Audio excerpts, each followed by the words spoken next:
ओम गुरुब्रह्मा गुरुविष्णु गुरुदेवो महेश्वरा गुरु साक्षात् परब्रह्म तस्मै श्री गुरुवे नमः। आदो देवकी देवगर्भजननं गोपीगृहे वर्धनं मायापूतनजीवतापहरणं गोवर्धनोद्धारणं कंसच्छेदनकौरवादिहननं कुन्तीसुतापालनम्। एतत् श्रीमद्भागवतं पुराणकथितं श्रीकृष्णलीलामृतं निगमकल्पतरोर्गलितं फलं शुकमुखाद्रव अमृतसंयुतं पिबत भागवतं रसमालया मोहरहो रसिका भूय भावका। भगवान श्री कृष्णचंद्र नारायण जी के चरण कमलों में नतमस्तक होकर के गुरु श्री वेद व्यास जी, गुरु श्री माधवाश्रम जी, गुरु श्री पितृदेवता गुरु श्री संघ आदि गुरु शंकराचार्य जी, गुरु श्री नारद जी, गुरु श्री सुखदेव जी, गुरु श्री सुत जी के चरण कमलों में नतमस्तक होकर के मैं ये श्रीमद् भागवत महापुराण का महात्म्य पढ़ने जा रहा हूँ। आज दूसरा अध्याय है जो इस प्रकार है। ऋष्यावचु शाण्डिल्ये तो समादिश्य परावृते स्व आश्रमं किं कथं चक्रतु श्रोतु राजानो सूत तद्वद। ऋषियों ने पूछा, सुत जी अब यह बतलाए कि परीक्षित और वज्रनाभ को इस प्रकार आदेश देकर जब शाण्डिल्य मुनि अपने आश्रम को लौट गए तब उन दोनों राजाओं ने कैसे कैसे और कौन कौन सा काम किया। सुत जी श्रुतवाच ततसो विष्णुरातेन श्रवणे मुख्या ससा इंद्रप्रस्थात् समानाय मथुरा स्थानमापिता।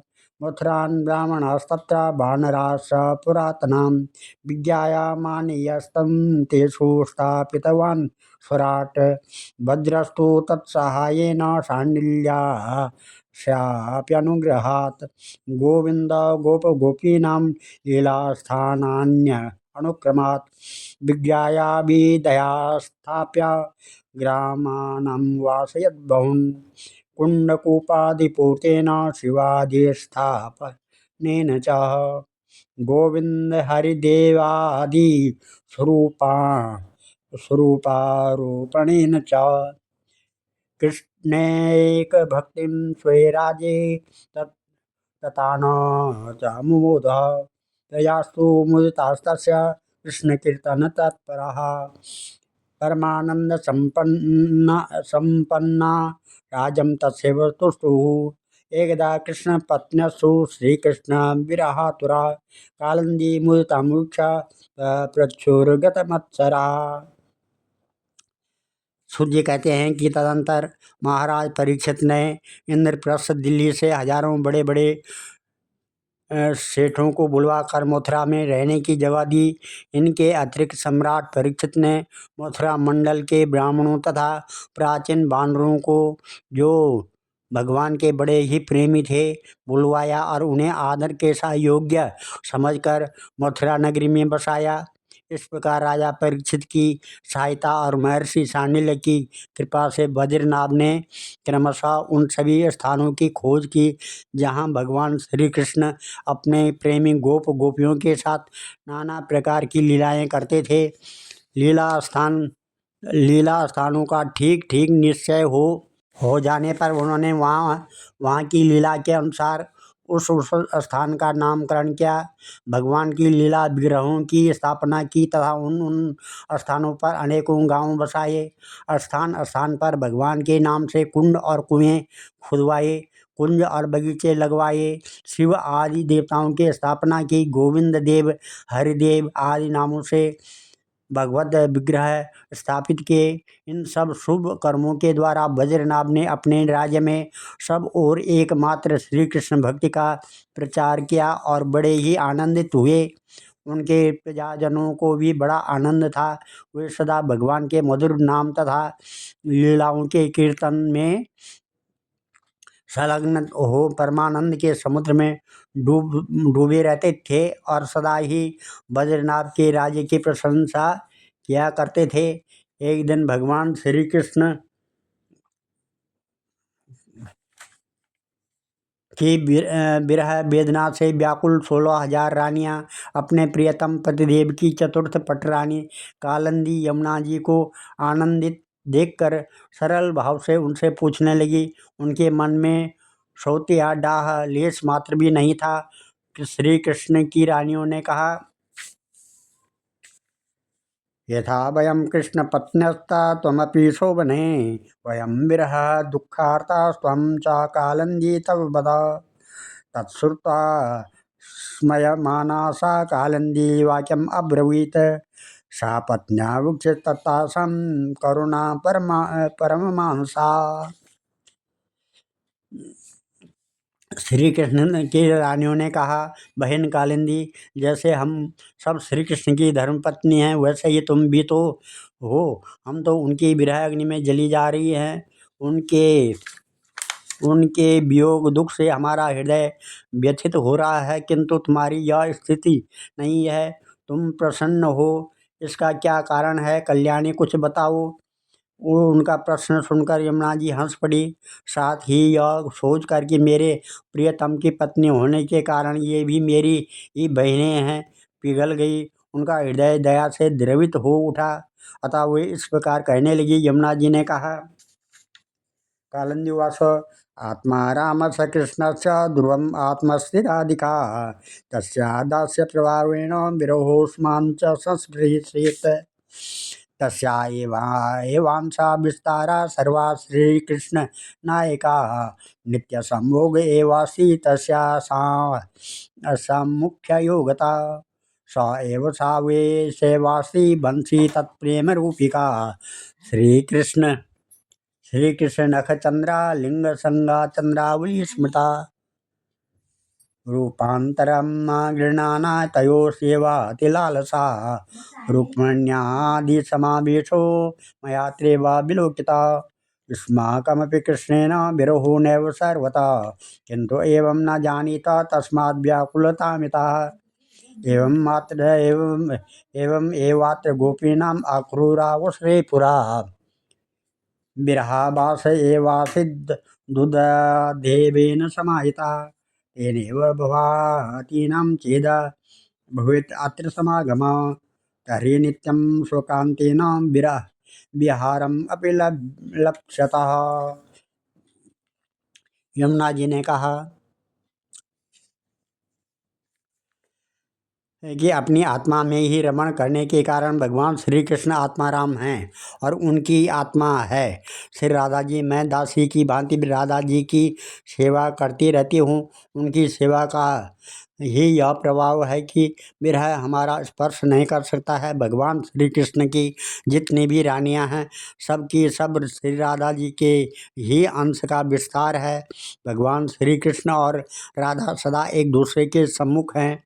उनका परस्पर नित्य संयोग है। इसलिए राधा के स्वरूप में अंशतः विद्यमान जो श्री कृष्ण की अन्य रानियां हैं उनको भी भगवान का नित्य संयोग प्राप्त है। श्री कृष्ण ही राधा हैं और राधा ही श्री कृष्ण हैं। उन दोनों का प्रेम ही बंशी है। और तथा राधा की प्यारी सखी चंद्रावली भी श्री कृष्ण के चरणों के नख रूपी चंद्रमाओं की सेवा में आसक्त रहने के कारण ही चंद्रावली नाम से कही जाती है।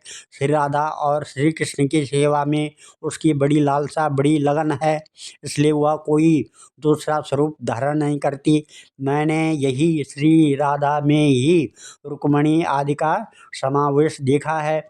तुम लोगों का भी सर्वांश में श्री कृष्ण के साथ वियोग नहीं हुआ है, किंतु तुम इस रहस्य को इस रूप में जानती नहीं हो, इसलिए इतनी व्याकुल हो रही हो। इसी प्रकार पहले भी जब अक्रूर श्री कृष्ण को नंदगांव से मथुरा में ले आए थे, उस अवसर पर जो गोपियों को श्री कृष्ण से विरह की प्रतीत होती थी वह भी वास्तविक विरह नहीं, केवल विरह का आभास था। इस बात को जब तक वे नहीं जानती थी तब तक उन्हें बड़ा कष्ट था। फिर जब उद्धव जी ने आकर उनका समाधान किया तब वे इस बात को समझ सकी। यदि तुम्हें भी उद्धव जी का सत्संग प्राप्त हो जाए तो तुम सब भी अपने प्रियतम श्री कृष्ण के साथ नित्य विहार का सुख प्राप्त कर लोगी। सूत जी कहते हैं, एवं एवं मुक्तास्तोता पत्न्या प्रसन्ना पुण्य अब्रवन उद्धवालोकनेनात्मं प्रसंग मलालसा। सुत जी कहते हैं कि ऋषिगण जब उन्होंने इस प्रकार समझाया और श्री कृष्ण की पत्नियां सदा प्रसन्न रहने वाली यमुना जी से पुनः बोली, उस समय उनके हृदय में इस बात की बड़ी लालसा थी कि किसी उपाय से उद्धव जी का दर्शन हो, जिससे हमें अपने प्रियतम के नित्य संयोग का सौभाग्य प्राप्त हो सके। श्री कृष्ण पत्नियों ने कहा, धन्यास सखी कांतेय यस्या नैवासिभिच्युति यत्र से स्वार्थ संसिद्धिस्तया दासो बभूमिमः परंतु उद्धवलाभे स्यादस्मत् सर्वार्थ साधनम तथा बदस कालंदी तलाभोपि यथा भवेत। श्री कृष्ण पत्नियों ने कहा, सखी तुम्हारा ही जीवन धन्य है, क्योंकि तुम्हें कभी भी अपने प्राणनाथ के वियोग का दुख नहीं भोगना पड़ता है। जिन श्री राधिका जी की कृपा से तुम्हारे अभीष्ट अर्थ की सिद्धि हुई है उनकी अब हम लोग भी दासी हुई, किंतु तुम अभी कह चुकी हो कि उद्धव जी के मिलने पर ही हमारे सभी मनोरथ पूर्ण होंगे। इसलिए कालंदी अब ऐसा कोई उपाय बताओ जिससे उद्धव जी भी शीघ्र ही मिल जाएं। श्री सुत उवाच एवं मुक्ता तो कालंदी प्रत्युवाचा तथा स्मरन्ति कृष्णचन्द्रस्य कलाखोरस्वरूपिणी साधना भूमि बद्री व्रजता कृष्णेन मंत्रिणो प्रोक्ता तत्राशेषतु साक्षात् तद्वयुनं ग्राह लोकान् फलभूमि व्रजभूमिर्दत्ता तस्मै पुरेव सरहस्यं फलमिह तिरोहितं सतद्दिह हेदानीं स उद्धव लक्ष्यः गोवर्धनगिरिनिकटे सखे स्थले तद्रज काम तत्राङ्कुरवलीरूपेणास्ते स उद्धवो नूनम् आत्मात्सवरूपस्त्वं हरिणा तस्मै समर्पितं नियतं तस्मात् तत्र स्थित्वा कुसुमसरपरि सरेशव्रजाभिः वीणा वेणुमृदंगे कीर्तन काव्यदि सरस संगीते उत्सव आरब्धव्यो हरिरतलोकान् समानाय तत्रो उद्धवालोको भविता नियतं महोत्सवे वितते योऽस्नाकीर्णामभिमत सिद्धिं सविता सा एव सवितानां। सुत जी कहते हैं कि श्री कृष्ण की रानियों ने जब यमुना जी से इस प्रकार कहा तब वे भगवान श्री कृष्ण की 16 कलाओं का चिंतन करती हुई उनसे कहने लगी। जब भगवान श्री कृष्ण अपने परम धाम को पधारने लगे तब उन्होंने अपने मंत्री उद्धव से कहा, उद्धव साधना करने की भूमि है बद्रिकाश्रम, अतः अपनी साधना पूर्ण करने के लिए तुम वहीं जाओ। भगवान की इस आज्ञा के अनुसार उद्धव जी इस समय अपने साक्षात स्वरूप से बद्रिकाश्रम में विराजमान हैं और वहाँ जाने वाले जिज्ञासु लोगों को भगवान के बताए हुए ज्ञान का उपदेश करते रहते हैं।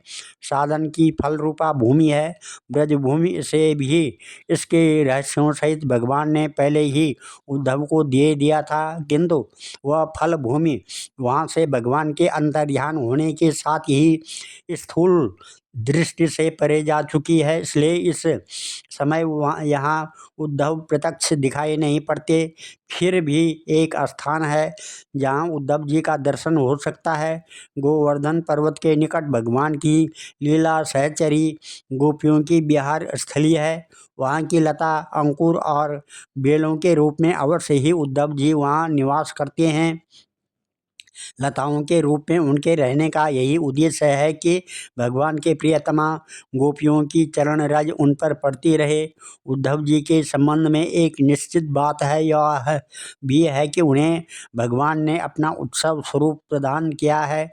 भगवान का उत्सव उद्धव जी का अंग है, वे उसे अलग नहीं रह सकते।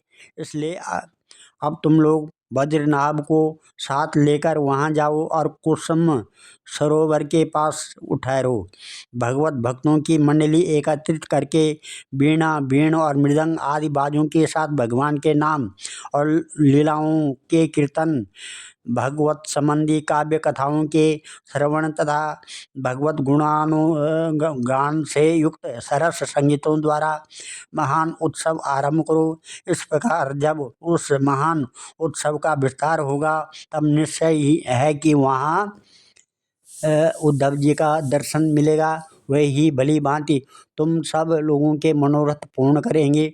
श्रुतवाचा इदं श्रुता प्रसन्नता सा कालंदी अभिवंदता कथयामायां सुरागत्या भद्रं प्रति परीक्षितं। विष्णुरातस्सु तत्श्रुत्वा प्रसन्ना तदुतस्तदा तत्रैवागत्य तत्सर्वैः कारयामास सत्वरं। गोवर्धनाद दूरेण बृन्दारण्ये सखीस्थले प्रभृते कुसुमाम्भोधौ कृष्णसङ्कीर्तनोत्सवा। बृखभानुसुताकान्ता विहारे कीर्तनाश्रया साक्षात् दिवसमावृत्ते सर्वे नन्यादृशो भवन्। तथा पश्यन्सु सर्वेषु तृणगुल्मलताचयात् आजगामोद्धव सग्वी श्यामा पीताम्बरावृता गुञ्जामालाधरो गायन् वल्लीभिवल्लभं मुहुः। तदा गमनतो रेजे भृशं सङ्कीर्तनोत्सवा चन्द्रिकागमतो यद्वत् स्फाटिकाट्टालभूमणि अथ सर्वे सुखाम्बोधमग्ना सर्वं विशंभरुः। सूत जी कहते हैं, यमुना जी की बताई हुई बातें सुनकर श्री कृष्ण की रानियां बहुत प्रसन्न हुई। उन्होंने यमुना जी को प्रणाम किया और वहां से लौटकर बद्रीनाथ तथा परीक्षित से हुए सारी बातें कह सुनाई। तब बातें सुनकर परीक्षित को बड़ी प्रसन्नता हुई और उन्होंने बद्रीनाथ तथा श्री कृष्ण पत्नियों को उसी समय साथ लिए उस स्थान पर पहुंचकर तत्काल यह सब कार्य आरंभ करवा दिया जो कि यमुना जी ने बताया था। गोवर्धन के निकट वृंदावन के भीतर कुसुम सरोवर पर जो सखियों की विहार स्थली है, वहाँ ही श्री कृष्ण कीर्तन का उत्सव आरंभ हुआ। वृख भानुनंदिनी श्री राधा जी तथा उनके प्रियतम श्री कृष्ण की वह लीला भूमि जब साक्षात संकीर्तन की शोभा से संपन्न हो गई, उस समय वहाँ रहने वाले सभी भक्तजन एकाग्र हो गए। उनकी दृष्टि, उनके मन की वृत्ति कहीं अन्यत्र न जाती थी। तदंतर सबके देखते देखते वहाँ फैले हुए तृणगुल्म और लताओं के समूह से प्रकट होकर श्री उद्धव जी सबके सामने आए। उनका शरीर श्याम वर्ण था, उस पर पीताम्बर शोभा पा रहा था। वे गले में वनमाला और गुंजा की माला धारण किए हुए थे तथा मुख से बारंबार गोपी वल्लभ श्री कृष्ण की मधुर लीलाओं का गान कर रहे थे। उद्धव जी के आगमन से उस संकीर्तनोत्सव की शोभा कई गुनी बढ़ गई। जैसे स्फटिक मणि की बनी हुई अट्टालिका की छत पर चांदनी छिटकने से उसकी शोभा बहुत बढ़ जाती है। उस समय सभी लोग आनंद के समुद्र में निमग्न हो अपना सब कुछ भूल गए, शुद्ध बुद्ध खो बैठे और क्षणेनागता विज्ञानं दृष्टा श्रीकृष्णरूपिणम् उद्यमं पूज्या चक्रो प्रतिलब्धा मनोरथा। इस प्रकार से थोड़ी देर बाद जब उनकी चेतना दिव्य लोक से नीचे आई, अर्थात जब उन्हें होश हुआ, तब उद्धव जी को भगवान श्री कृष्ण के स्वरूप में उपस्थित देख अपना मनोरथ पूर्ण हो जाने के कारण प्रसन्न हो हुए उनकी पूजा करने लगे। आज ये श्रीमद् भागवत महात्म्य का दूसरा अध्याय यहाँ पर समाप्त करते हैं और कथा को यहाँ पर विराम देते हैं। कल तीसरा अध्याय होगा। तीसरे अध्याय में ॐ नमः ध्येयं सदा परिभवग्नमविष्टदोहं तीर्थात्पदं शिवविरञ्चनुतं शरण्यं भृत्यातिहं प्रणतपालभवाब्धिपोतं वन्दे महापुरुषते चरणारविन्दं। सर्वे भवन्तु सुखिनः, सर्वे सन्तु निरामया, सर्वे भद्राणि पश्यन्तु, मा कश्चित् दुःखभाग् भवेत्। धन्यवाद।